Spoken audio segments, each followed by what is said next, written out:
Welcome to the Phone Transformer YouTube channel. Today, we're diving into how to enable grammar check on your Android device. Don't forget to hit that subscribe button for more tech tips and tricks. Let's get started. Step 1. First, grab your phone and open the settings. Step 2.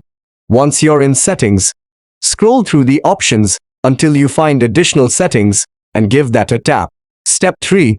Next, look for languages and input and select it. Step 4. Here, you'll see an option for manage keyboards. Go ahead and tap on that. Step 5. Now, you'll find a list of keyboard options. Select Gboard, which is Google's official keyboard for Android. Step 6. In the Gboard settings menu, tap on text correction. Step 7. Keep scrolling down in the text correction menu until you see the grammar check option, which might be turned off. Step 8. To enable it, simply tap on the grammar check option. And voila!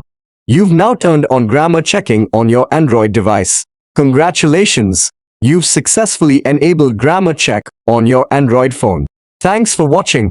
See you in the next video.